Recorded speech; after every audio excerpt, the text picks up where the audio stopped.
Hello guys, very very good evening आप सभी को। मैं प्रियल आपका बहुत बहुत स्वागत करती हूँ। आज मैं आपके सामने आपके मन की बात पे एक वीडियो लेके आई हूँ। आपकी वो बात जो इस समय हर बच्चे के मन में है कि मैथ्स कैसे होगी, इतने कम समय रह गया है, मैथ्स को कवर कैसे करेंगे और कौन से टॉपिक से पढ़ना शुरुआत करें। या हमारा तो ये भी बंद है, ये भी गोल है, ये भी समझ में नहीं आ रहा, वो भी समझ में नहीं आ रहा।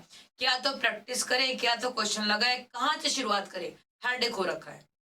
तो आज मैं आपके मैथ्स के डर को भगाने के लिए ये वीडियो है कि इस वीडियो में मैं आपको बताऊंगी कि आपको टॉपिक्स कौन कौन से देखने हैं और उन टॉपिक्स में भी क्या क्या चीजें हैं जहां से आपका सवाल बनेगा। वो सारी बात हम डिस्कस आज करने वाले हैं। केवल इतनी ही चीजों को आज पढ़ लोगे तो आपके एनटीपीसी में 30 में से 20 नंबर कोई कहीं लेके नहीं जाने वाला। कितने? 30 में से 20 नंबर फॉर श्योर है। अगर सिर्फ ज्यादा कुछ नहीं, सिर्फ केवल और केवल इन टॉपिक्स को देख लीजिएगा और मत पढ़ के यहाँ तो केवल ये टॉपिक्स को देख लेना। इसके अलावा आपको कुछ भी पढ़ने की जरूरत नहीं है। और मैं टॉपिक को पूरा पढ़ने के लिए भी नहीं बोलूंगी, उस टॉपिक का कुछ हिस्सा ही पढ़ने को बोलूंगी। सिर्फ इतनी सी बात है। तो शुरुआत करते हैं, वन बाय वन और टॉपिक को देखेंगे, ठीक है।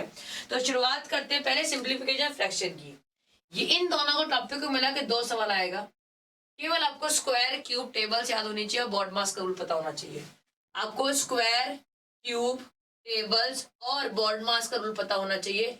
इनके आधार पे आप ये दोनों टाइप के सवाल कर पाएंगे। 2 से 4 सवाल आपके पहले यहीं से बनेंगे। फिर बात करते हैं टाइम एंड वर्क और पाइप एंड डिस्टेंस। इन दोनों में से कोई एक ही टाइप का सवाल आएगा। सवाल आपके एग्जाम में क्या आएगा कि 2 लोगों ने पानी भरना शुरू किया या फिर 2 लोग काम कर रहे, एक लोग नहीं कर रहा।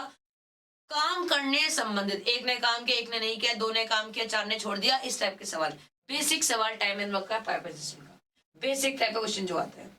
फिर बात करते हैं रेशो की। रेशो में आपको ज्यादातर फोकस किस पे रखना है? एक तो आपको रेशो सॉल्व करना आना चाहिए, जो मैंने शुरुआत की वीडियो में सिखाया भी हुआ है, नहीं देखी देख लीजिएगा।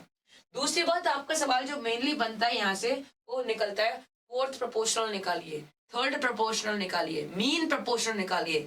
ज्यादातर रेशो सवाल आपका यहाँ से ही बनता है। अगर एक सवाल आपका प्रॉब्लम वाले फिगर से आएगा तो एक क्वेश्चन आपका यहाँ से भी आएगा। थर्ड है आपका प्रॉफिट एंड लॉस का।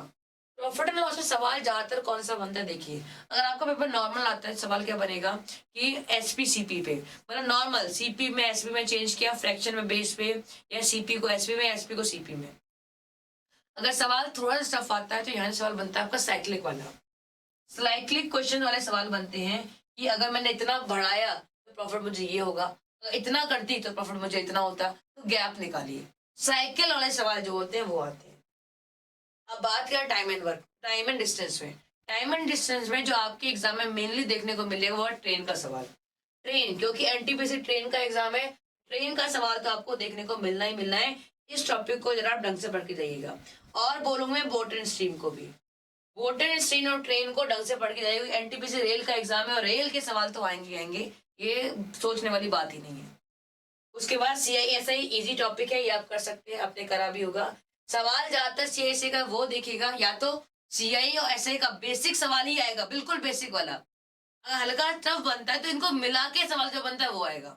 बीच के कोई और सवाल इनसे नहीं बनेंगे। इंस्टॉलमेंट वगैरह के सवाल ना के बराबर है, आपकी किस्मत ज्यादा ही खराब है तो आएगा, वरना नहीं आना। फिर बात करें पार्टनरशिप की। पार्टनरशिप का बेसिक सवाल जो मैंने कराया हुआ है, इसमें 2 ही टाइप बनते हैं और कुछ है ही नहीं इसमें।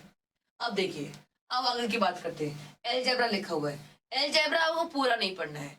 एलजेब्रा में क्या पढ़ना है कि 2 पावर है, 2 से 4 पावर लेके गए, 6 लेके गए, 3 से 5 लेके गए, 5 से और पावर लेके गए, या फिर स्क्वायर या क्यूब से संबंधित। आपको कोई स्क्वायर का फॉर्मूला दे देगा, वो क्यूब बनाना पड़ जाएगा, या क्यूब का फॉर्मूले से कोई संबंधित कोई चीज दे रखा होगा, स्क्वायर बनाना पड़ जाएगा आपको।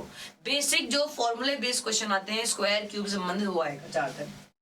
ट्रिग्नोमेट्री, आपको ट्रिग्नोमेट्री में पढ़ना क्या है? आपको 2 ही टाइप के सवाल देखने हैं, या तो बेसिक साइन कॉस पे बेस्ड सवाल जो आता है, या फिर क्वाड्रेंट में बेस्ड सवाल जो आता है।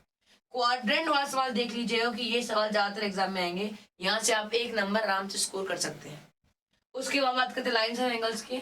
लाइन्स और एंगल से आपको केवल 4 बातें पता होना चाहिए। करस्पॉन्डिंग एंगल क्या होता है, ऑल्टरनेट एंगल क्या होता है, आपका वर्टिकल अपोजिट एंगल क्या होते हैं।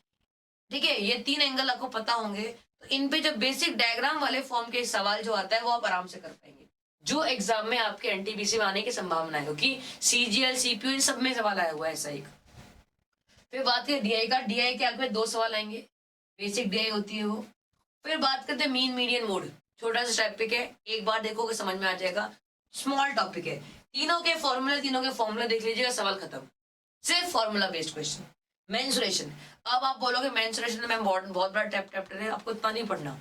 आपको मेंसुरेशन के 3D में केवल क्या चीज पढ़नी है कि शंकु को पिघला के मैंने सिलेंडर बना दिया, सिलेंडर को पिघला के मैंने सर्कल बना दिया, वो सवाल देखने हैं। सवाल मेनली उस पे आएगा, या फिर बेसिक वॉल्यूम निकलवाया किसी का, टोटल सरफेस एरिया निकलवाया किसी का, तो आपको 3D के सारे फॉर्मूले पता होना चाहिए। शंकु का फॉर्मूला, कोन का, सिलेंडर का, स्फीयर का, वॉल्यूम का फॉर्मूला सबको पता होना चाहिए, और टोटल सरफेस एरिया का फॉर्मूला।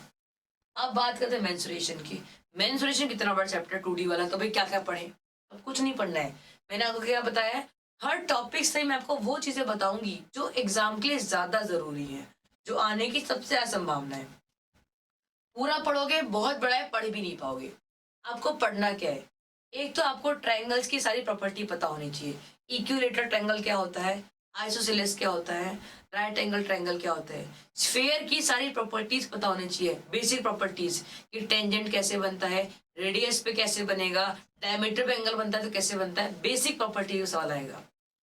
इन टॉपिक्स को आप कर लेते हो तो मैं 30 और 30 की गारंटी तो नहीं लूंगी, लेकिन मैं आपकी गारंटी लेती हूँ 30 में से 20 मार्क्स लेके आने की, और मुझे लगता है ये नंबर तो मोर देन इनफ है। आप अगर एनटीपीसी में आपको पार भी करना है, अगर आप 30 में से 20 नंबर ले आते हो यहाँ पे, तो आपको एनटीपीसी के एग्जाम में 75 से ऊपर नंबर लाने से कोई रोक नहीं पाएगा, जिम्मेदारी मेरी है। अगर मैथ्स में 30 में 20 मार्क्स लेके आ जाते तो आपको केवल 20 नंबर का ही करना है पूरे पेपर में से, समझ में, 20 नंबर का। तो आप इनमें से ढूंढ के 20 नंबर करोगे ना तो भी हो जाएगा। तो ये वो बेसिक क्वेश्चंस हैं जो आप देखना चाहते हैं, देख के जाइए, इतना देख के जाइए। अगर आपसे मैथ्स नहीं हो पा रही है, इतना देख लीजिए, 30 में से 19-20 मार्क्स आपके कहीं भी नहीं जाने वाले। आई होप आपको समझ में आया होगा कि शुरुआत कहाँ से करनी है आपको। अब लास्ट कट समय रह गया, ज्यादा ना तो पढ़ने के लिए है ना ज्यादा छोड़ने के लिए है। तो आपसे सजेस्ट यही करूंगी मैं आपको कि इन टॉपिक्स को ध्यान से कर लीजिए। ये सारे टॉपिक्स वो हैं, और इनमें भी मैंने आपको सिलेक्टेड चीजें बताई हैं जो आपको पढ़ना चाहिए, जो आपके काम की हो सकती है। आई होप आपके लिए यूजफुल रहा होगा ये वीडियो। दोस्तों को शेयर कीजिएगा, बहुत काम की चीजें आपको, हो सकता है आपको पास करवाने में यही मदद कर जाए। तो ऑल द बेस्ट आप सभी को, टेक केयर, बाय बाय।